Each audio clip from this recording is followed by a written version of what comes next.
എനിക്കിവിടെ സംസാരിക്കുവാനുള്ളത് വഖഫ് ഭേദഗതി നിയമത്തിൻ്റെ നിയമങ്ങളെക്കുറിച്ചും അതിൻ്റെ നിയമപരമായ കാര്യങ്ങളെക്കുറിച്ചും എനിക്ക് പറയുന്നതിനേക്കാൾ കൂടുതൽ ഇതിൻ്റെ പുറകിലെ രാഷ്ട്രീയത്തെക്കുറിച്ച് സംസാരിക്കാനാണ്. ഞാൻ ഒറ്റ വാക്കിൽ ഈ വഖഫ് ആക്ട് 1995-നെയും 2013-ലെയും ഒറ്റ വാക്കിൽ വിശേഷിപ്പിക്കാം. It is A jihad against constitution. ഒറ്റ വാക്കിൽ 2013 അമെൻമെൻറ്റിനെയും 1995 കോൺഗ്രസ് സർക്കാർ 95-ൽ ശ്രീ നരസിംഹറാവുവിൻ്റെ കാലത്തുണ്ടായ ആക്ടിനെയും 2013-ൽ മൻമോഹൻ സിംഗ് സർക്കാരിൻ്റെ കാലത്തിലുണ്ടായ അമെൻമെൻറ്റിനെയും ഇറ്റ്സ് എ ജിഹാദ് അഗൻസ്റ്റ് കോൺസ്റ്റിറ്റ്യൂഷൻ, കോൺസ്റ്റിറ്റ്യൂഷന് നേരെയുള്ളൊരു ജിഹാദായിരുന്നു അത് എന്നുള്ള കാര്യത്തിൽ ഒറ്റ വാക്കിൽ നമുക്ക് വിശ്വസിക്കാൻ കഴിയും. എന്തായിരുന്നു ഈ അമെൻമെൻറ്റിൻ്റെ ഉദ്ദേശം? നമുക്കെല്ലാവർക്കും അറിയാം, എപ്പോഴും ഭരണഘടന ഉയർത്തിപ്പിടിച്ചുകൊണ്ട് ഭരണഘടന സംരക്ഷിക്കണം എന്ന് ഏറ്റവും അധികം മുറവിളി കൂട്ടുന്ന കോൺഗ്രസ്, നമുക്കറിയാം ഈയിടെയായിട്ട് എപ്പോൾ നോക്കിയാലും രാഹുൽ ഗാന്ധിയുടെയും സഹോദരി പ്രിയങ്ക ഗാന്ധിയുടെയും കയ്യിൽ എപ്പോഴും ഇങ്ങനെ ഒരു പുസ്തകമുണ്ട്. ആ പുസ്തകം കോൺസ്റ്റിറ്റ്യൂഷനാണ്. ഈ കോൺസ്റ്റിറ്റ്യൂഷൻ എപ്പോഴെങ്കിലും അവരൊന്ന് തുറന്നു വായിച്ചിരുന്നെങ്കിൽ, ഈ കയ്യിൽ പിടിക്കുന്നതല്ലാതെ ഇത് എപ്പോഴെങ്കിലും ഒന്ന് തുറന്നു വായിച്ചിരുന്നെങ്കിൽ ഒരിക്കലും കോൺഗ്രസിനും UPA അലയൻസിനും നരേന്ദ്രമോദി സർക്കാർ കൊണ്ടുവന്ന വഖഫ് ഭേദഗതി നിയമം 2025-നെ എതിർക്കാൻ കഴിയുമായിരുന്നില്ല. അപ്പോൾ എന്തുകൊണ്ട് ഇവർ ഇതിനെ എതിർത്തു? നമ്മുടെ രാഷ്ട്രീയത്തിലും സമൂഹത്തിലും ഇന്നതേ ചർച്ച ചെയ്യാവൂ എന്നൊരു അലിഖിത നിയമം ഇന്ത്യ മഹാരാജ്യത്തുണ്ടായിരിക്കുന്നു. അതിലേറ്റവും മുൻപന്തിയിൽ നിൽക്കുന്നത് കേരള സംസ്ഥാനമാണ്. കേരള സംസ്ഥാനത്ത് നമുക്കറിയാം, വഖഫ് ഭേദഗതി നിയമം അതിൻ്റെ ഡ്രാഫ്റ്റ് ബില്ല് പാർലമെൻറ്റിൽ അവതരിപ്പിച്ച ദിവസങ്ങൾക്കുള്ളിൽ തന്നെ ഒക്ടോബർ 13-ാം തീയതി കേരള നിയമസഭയിൽ ഇടത് വലത് മുന്നണികൾ സംയുക്തമായി ആ ബില്ലിനെതിരെ പ്രമേയം പാസാക്കി. 5 മിനിറ്റ് പോലും എടുത്തില്ല അവർക്ക് ആ പ്രമേയം കേരള നിയമസഭയിൽ പാസാക്കാൻ. മുനമ്പം സമരം അതിനു മുമ്പ് തുടങ്ങിയിരുന്നു.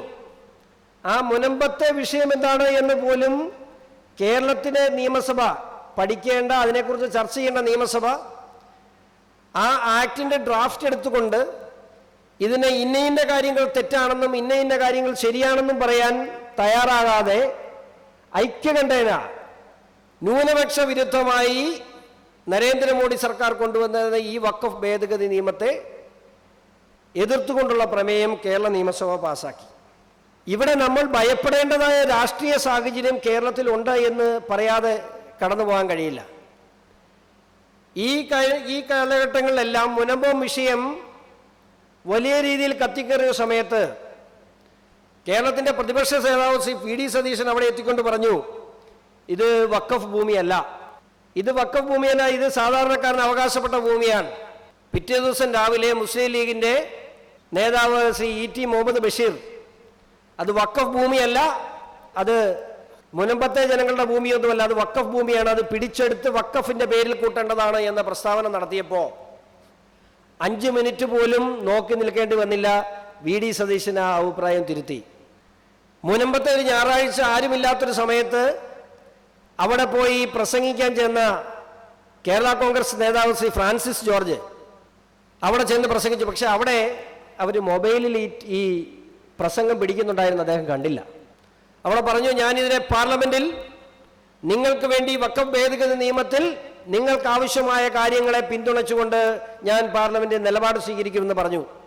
മുനമ്പത്ത് നിന്നും കോട്ടയം വരെ 100 കിലോമീറ്റർ, 100 കിലോമീറ്റർ യാത്ര ചെയ്യാൻ സമയമെടുത്തില്ല. കോട്ടയത്ത് വന്ന അടുത്ത സെക്കൻഡിൽ അദ്ദേഹം നിഷേധിച്ചു. എന്താ? മുസ്ലിം ലീഗ് വിരട്ടി.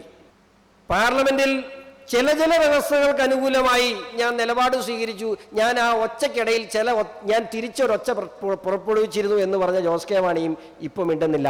കാരണം അദ്ദേഹത്തിനും മുന്നണി തീരുമാനങ്ങൾക്ക് അപ്പുറത്തു നിന്നുകൊണ്ട് പാവപ്പെട്ടവനും സാധാരണക്കാരനുമായ ആളുകൾക്ക് വേണ്ടി നിലപാടെടുക്കാൻ അവിടെ കഴിഞ്ഞില്ല. കോൺഗ്രസിലെയും CPM-ലെയും പെടുന്ന പല നേതാക്കന്മാർക്കും വ്യക്തിപരമായി പലപ്പോഴും നിങ്ങൾ പറയുന്നത് ശരിയാണ്, ഈ നിയമം പൊളിച്ചെഴുതേണ്ടതാണ്, ഇതിൽ ഭരണഘടനാ വിരുദ്ധമായ വ്യവസ്ഥകൾ മുമ്പോട്ട് കൊണ്ടുപോകാൻ അനുവദിക്കാൻ പാടില്ല എന്ന് പറയുന്നെങ്കിലും പാർലമെന്റിൽ എത്തുമ്പോൾ ആ വിഷയം ചർച്ച ചെയ്യാൻ അവർക്ക് കഴിയുന്നില്ല.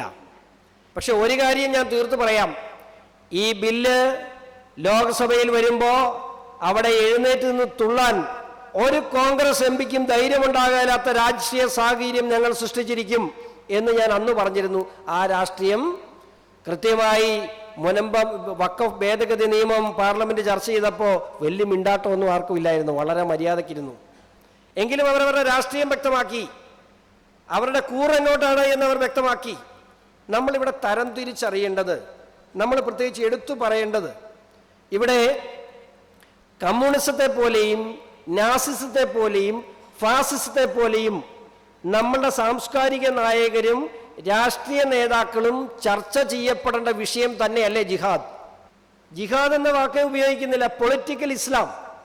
ലോകമെമ്പാടും രാഷ്ട്രങ്ങൾക്കും രാഷ്ട്ര നിയമങ്ങൾക്കും അപ്പുറത്ത് മതനിയമം അടിച്ചേൽപ്പിക്കുവാൻ ലോകമെമ്പാടും എല്ലാ സ്റ്റേറ്റ് എന്ന കൺസെപ്റ്റിന് വിരുദ്ധമായി ലോകം മുഴുവൻ ഒരു കുടക്കീഴിൽ ശരീഅത്ത് നിയമത്തിന് കീഴിൽ കൊണ്ടുവരണമെന്ന് പറഞ്ഞ് നടക്കുന്ന പൊളിറ്റിക്കൽ ഇസ്ലാം എന്ന ഈ കൺസെപ്റ്റിനെ വിമർശിക്കാനോ അവർക്കെതിരെ വർത്തമാനം പറയാനോ തയ്യാറാകാത്ത ഒരു ജനത, അതിൻ്റെ ഏറ്റവും വലിയ കേന്ദ്രമായി കേരളം മാറുന്നു.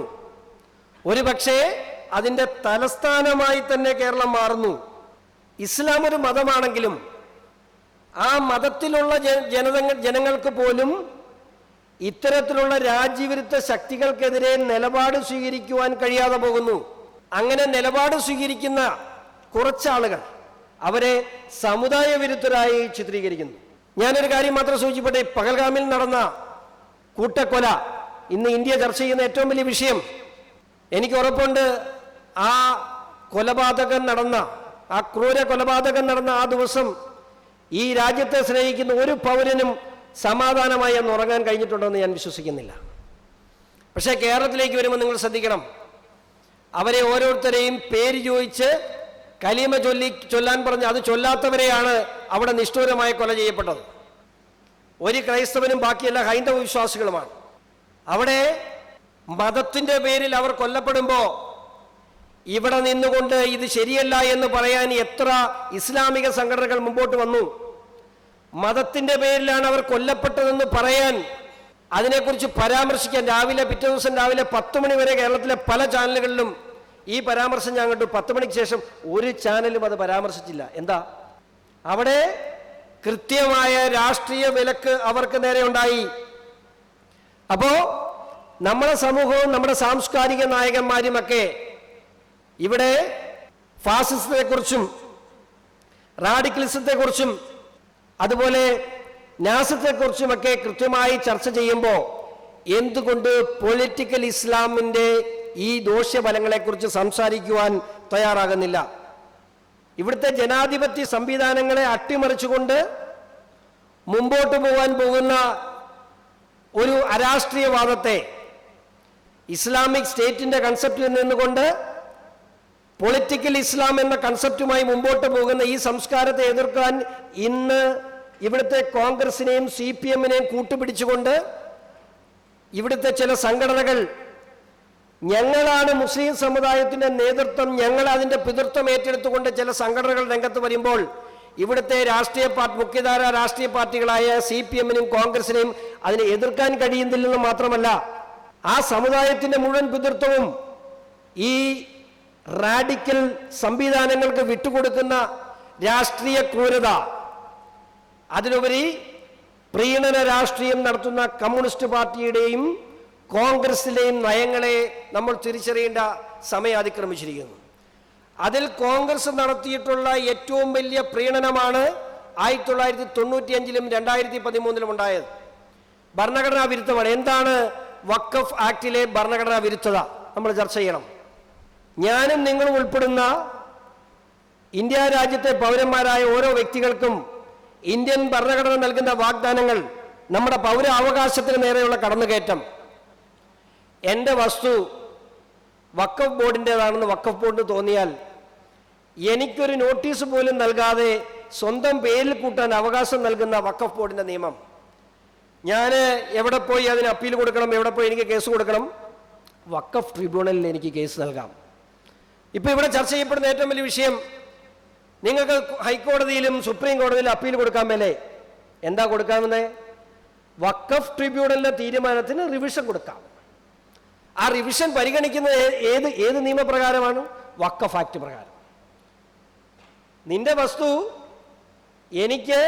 എനിക്ക് ബോധ്യപ്പെട്ടാൽ എൻ്റെതായി മാറുമെന്ന് എഴുതി വച്ചിരിക്കുന്ന വഖഫ് ആക്ട് പ്രകാരം മാത്രം വഖഫ് ട്രിബ്യൂണൽ എടുത്ത തീരുമാനത്തിന്റെ റിവിഷൻ മാത്രമാണ് ഹൈക്കോടതിയിലും സുപ്രീം കോടതിയിലും. അത് പറയുന്നത് നിങ്ങൾക്ക് ഹൈക്കോടതിയിൽ പോകാൻ അവകാശമുണ്ട്.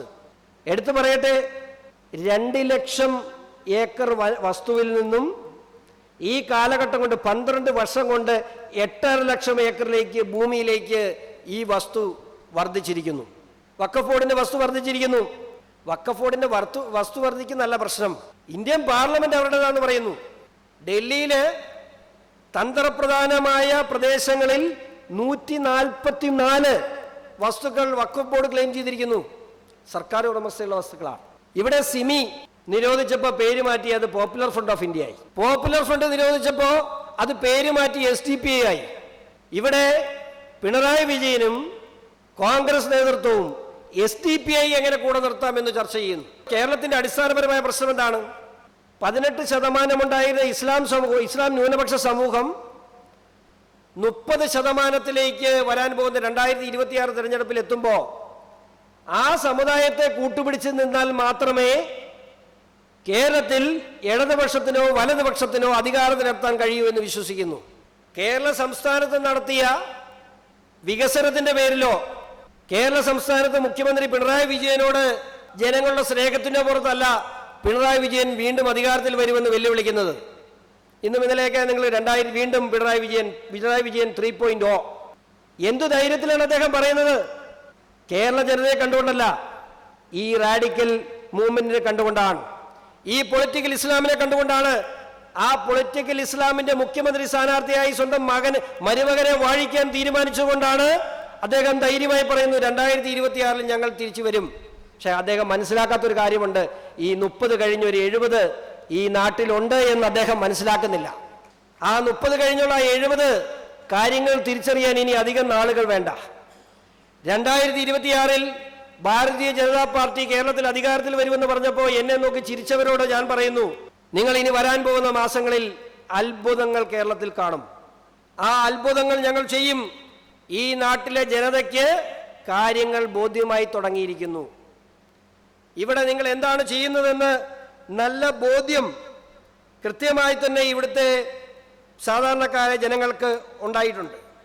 ഏറ്റവും രസകരമായ കാര്യം, ഇന്ത്യ ഭരിക്കുന്ന രാഷ്ട്രീയ പാർട്ടിയെയും നരേന്ദ്രമോദിയെയും ഫാസിസ്റ്റ് എന്ന് വിളിക്കുന്ന ഇവർക്ക് ഇന്ത്യ വിരുദ്ധ ശക്തികളായ PFIയെയും SDPയെയും രാജ്യവിരുദ്ധ ശക്തി എന്ന് പറയാൻ പിണറായി വിജയനും BD സതീശനും രമേശ് ചെന്നിത്തലയ്ക്കും തന്റെ ഇടമുണ്ടോ? 24 മണിക്കൂറും രാഹുൽ ഗാന്ധിയുടെ കൂടെ നടക്കുന്ന മതേതരത്വം മാത്രം പ്രസംഗിക്കുന്ന KC വേണുഗോപാലിന് SDPയെ തീവ്രവാദ സംഘടന എന്ന് വിശേഷിപ്പിച്ചുകൊണ്ട് നിങ്ങളുടെ വോട്ടുകൾ ഞങ്ങൾക്ക് വേണ്ട എന്ന് പറയാൻ തന്റെ ഇടമുണ്ടോ? പക്ഷേ ഈ രാജ്യം ഭരിക്കുന്ന രാജ്യസ്നേഹികളുടെ രാഷ്ട്രീയ പ്രസ്ഥാനമായ BJPയെ സംഘപരിവാർ ശക്തികളെയും രാജ്യവിരുദ്ധരാണെന്നും ഫാസിസ്റ്റ് ആണെന്നും പറയാൻ നിങ്ങൾക്ക് യാതൊരു മടിയില്ല. പാകിസ്ഥാന് സിന്ദാബാദ് വിളിക്കുന്ന ഈ രാജ്യത്തിന്റെ മണ്ണിൽ ജിഹാദ് പ്രോത്സാഹിപ്പിക്കുന്നവരെ നിങ്ങൾക്കത് വിളിക്കാൻ തന്റെ ഇടമില്ല. ഇതും ഇന്ത്യയിൽ നടക്കുന്നതാണ്. അതിന്റെ കേന്ദ്രമായി കേരളം മാറുന്നു. നമ്മൾ വലിയ രീതിയിൽ, എനിക്ക് ഈ ഹിന്ദു മഹാസമ്മേളനത്തിൽ പങ്കെടുത്ത് സംസാരിക്കുമ്പോൾ എനിക്ക് എടുത്തു പറയാനുള്ള കാര്യം, ഹൈന്ദവ സമൂഹം വളരെയേറെ ജാഗ്രതയോട് നീങ്ങേണ്ട സമയം അതിക്രമിച്ചിരിക്കുന്നു. നമ്മൾ രാജ്യസ്നേഹത്തെക്കുറിച്ച് പ്രസംഗിക്കുമ്പോൾ നമ്മൾ അറിയാതെ നമ്മുടെ ഭരണഘടനയെ 1995 മുതൽ ഇന്ത്യൻ ഭരണഘടന ഇവർ ഹൈജാക്ക് ചെയ്ത് നമ്മൾ തിരിച്ചറിഞ്ഞത് ഇപ്പോഴാണ്.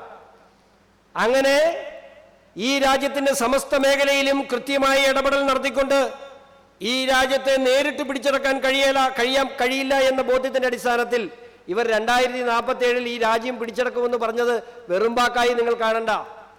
SDPI ചുമ്മാതെ പറഞ്ഞതല്ല, അവർക്ക് കൃത്യമായ പ്ലാനും പദ്ധതിയും ഉണ്ടായിരുന്നു. ആ പ്ലാനിന്റെയും പദ്ധതിയുടെയും അടിസ്ഥാനത്തിൽ തന്നെ അവർ ഒന്നാമതായി നടപ്പിലാക്കിയതാണ് ഈ ഭരണഘടനയ്ക്ക് നേരെയുള്ള കടന്നുകയറ്റം. നമ്മൾ പോയി ഓച്ചാനിച്ച് നിന്നോണം. എവിടെയാ?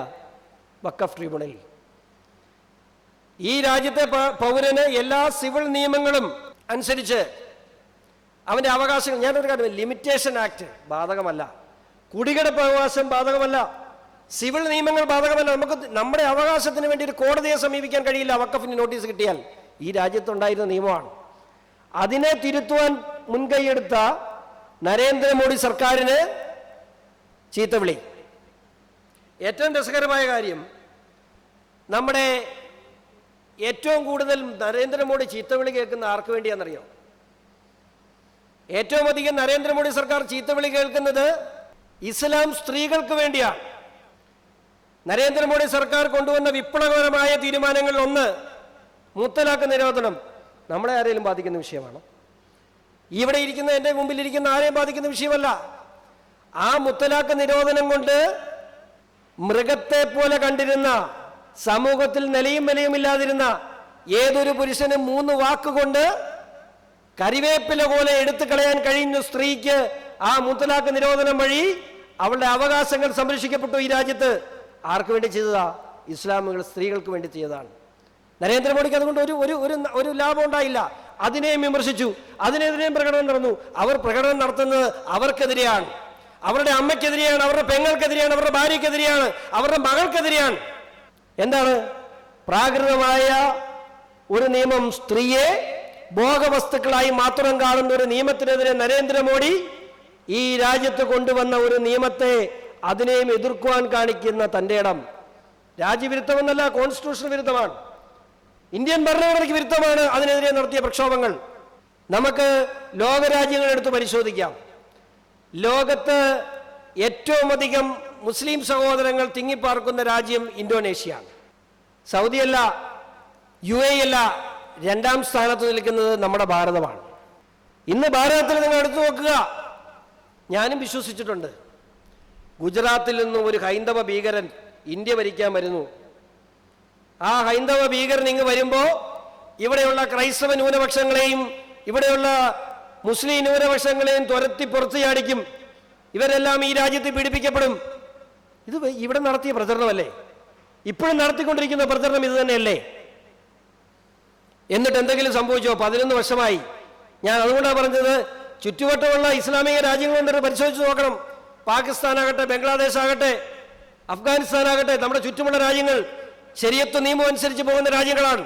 മുസ്ലിം സഹോദരങ്ങൾ പരിശോധിക്കണം, അവിടെയാണോ ഇന്ത്യയിലാണോ നിങ്ങൾ സുരക്ഷിതരായി സമാധാനപരമായി ജീവിക്കുന്നതെന്ന് നിങ്ങൾ പരിശോധിക്കേണ്ട കാലഘട്ടം അതിക്രമിച്ചിരിക്കുന്നു.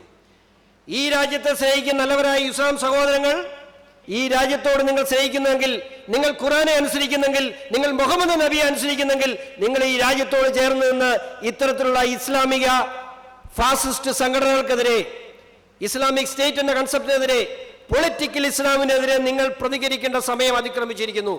അല്ലെങ്കിൽ നിങ്ങളുടെ തലയിലേക്ക് ആ പൊളിറ്റിക്കൽ ഇസ്ലാമിന്റെ മുടിയെടുത്ത് ചൂടുവാനാണ് ഈ സംഘടനകൾ നിൽക്കുന്നത്. ഈ രാജ്യത്തെ സ്നേഹിക്കുന്ന 100 കണക്കിന് ഇസ്ലാം സഹോദരങ്ങളെ നമുക്കറിയാം. പക്ഷെ അവർക്കൊന്നും മിണ്ടാട്ടമില്ല. മിണ്ടേണ്ടത് ആരാണ്? ഇതിനെതിരെ പ്രതികരിക്കേണ്ടത് ഇവിടുത്തെ രാഷ്ട്രീയ സംഘടനകളാണ്. അവിടെ ചൂട്ട് വെച്ച് കൊടുക്കുകയാണ്, ചൂട്ട് വെച്ച് പോച്ചുകൊണ്ടിരിക്കുക. നടക്കട്ടെ, എങ്ങനെയും ആ 30% വരുന്ന വോട്ട് ഞങ്ങൾക്ക് കിട്ടണം. ആർക്കും കിട്ടാൻ പോകുന്നില്ല, അതാ മനസ്സിലാകണം. 2026 തെരഞ്ഞെടുപ്പ് കഴിഞ്ഞ് 2031 കടന്നു ചെല്ലുമ്പോൾ ഈ 30 എന്നുള്ളത് 35% മാറിയാൽ കോൺഗ്രസ്സുകാരാ നീ നിന്റെ വഴിക്ക് പോ, CPM-കാരാ നീ നിന്റെ വഴിക്ക് പോ, PFI ഉണ്ട്, ഞങ്ങൾ കേരളം ഭരിച്ചോളാം എന്ന് ഒറ്റയ്ക്ക് തീരുമാനിക്കും അവര്. അന്ന് മനസ്സിലാവും ഇന്ന് നിങ്ങൾ ചെയ്തതിന്റെ അപകടം എന്താണ്. പക്ഷെ ആ അപകടത്തിലേക്കൊന്നും പോകില്ല. ആ അപകടത്തെ കേരള ജനത തിരിച്ചറിഞ്ഞു കഴിഞ്ഞു. അത് വലിയ താമസമില്ലാതെ തന്നെ മുമ്പോട്ട് പോകും. നമ്മളിതിനെ എന്തുകൊണ്ട് എതിർക്കുന്നു? എന്തുകൊണ്ടാണ് ഇതിനെ എതിർത്ത് തോൽപ്പിക്കേണ്ട രാഷ്ട്രീയ സാഹചര്യമുള്ളത്? ഇന്ന് സുപ്രീം കോടതിയുടെ പരിഗണനയിൽ കേരളത്തിന്റെ OBC സംവരണത്തെ സംബന്ധിച്ച് ഒരു കേസ് നിലനിൽക്കുന്നുണ്ട്. 1992 കേരളത്തിലെ അതർ ബാക്ക്വേർഡ് കാസ്റ്റ്, അതിനകത്ത് മുഖ്യമായി നമുക്ക് എടുത്തു പറയാൻ കഴിയുന്നത് കേരളത്തിലെ ഈഴവ സമുദായം SNDP, 2 മുസ്ലിം സമുദായം, 3 ലത്തീൻ സമുദായം. പിന്നെ അതിനെ ലിസ്റ്റ് ഇറക്കണം. 41ഓളം OBC ലിസ്റ്റഡ് ഉണ്ട്. ഈ OBC ആക്ട് പ്രകാരം 10 വർഷത്തിലൊന്ന് ജനസംഖ്യാനുപാതികമായി ഈ സംവരണ ആനുകൂല്യങ്ങൾ പുതുക്കണം. ആക്ടിലുള്ളതാണ്. നിങ്ങൾക്കറിയോ, മതേതര പാർട്ടിയായ മുസ്ലിം ലീഗിൻ്റെ നേതാവ് ഹാരിസ് ബീരാൻ, ഇപ്പോഴത്തെ അവരുടെ എം പിയാണ് ആ ഹാരിസ് ബീരാൻ, കേരളത്തിൽ അവരെ കേസ് കൊടുത്തു. സ്വാഭാവികമായിട്ട് ആക്ടിൽ എഴുതി വെച്ച കാര്യമല്ലേ ശരി പറയൂ. ശരി പറഞ്ഞു. ഡിവിഷൻ ബെഞ്ചിൽ അപ്പീൽ പോയി, ശരി പറഞ്ഞു. പിണറായി വിജയൻ സർക്കാർ ആ വിഷയത്തിൽ ഇതുവരെ തൊട്ടിട്ടില്ല.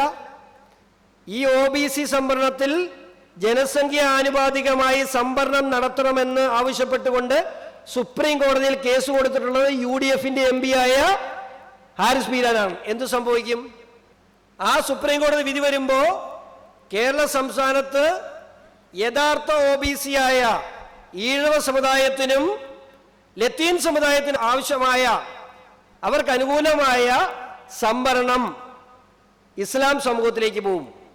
അവിടെ നമ്മൾ മനസ്സിലാക്കേണ്ട ഒരു കാര്യം, ശരിക്കും ഈ OBC സംവരണം ഉണ്ടായ കാലഘട്ടത്തിൽ പിന്നോക്കാവസ്ഥയുടെ അടിസ്ഥാനത്തിൽ ചില മാനദണ്ഡങ്ങൾക്കനുസരിച്ചാണ് OBC സംവരണം നിലവിൽ വന്നത്. ആ OBC സംവരണം നിലവിൽ വരുമ്പോൾ നമ്മുടെ ഭരണഘടനയ്ക്കും നിലവിലുള്ള സുപ്രീം കോടതി ഡിസിഷൻസിനും വിരുദ്ധമായി ജാതി സംവരണം പാടില്ല എന്ന് കൃത്യമായ വ്യവസ്ഥയുണ്ട്.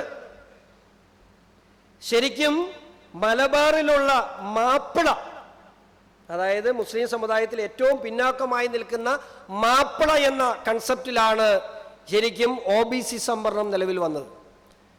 അത് ഞാൻ മുമ്പേ പറഞ്ഞ പോലെ ഒരു ഭരണഘടനാ ജിഹാദിന്റെ അടിസ്ഥാനത്തിൽ കാലാകാലങ്ങളായി മാറി വന്ന മുസ്ലിം ലീഗ് സർക്കാരുകൾ ന്യൂനപക്ഷ വകുപ്പുകൾ ഭരിച്ച സാഹചര്യങ്ങളിൽ അത് മൊത്തമായി മാറി. ഇപ്പം അതിനകത്ത് ഇല്ലാത്തത് പാണക്കാട്ടുകാർ തങ്ങൾക്ക് മാത്രമേ ഉള്ളൂ അതിനകത്ത് സംവരണമില്ലാത്ത, ബാക്കി എല്ലാവർക്കും സംവരണമായി.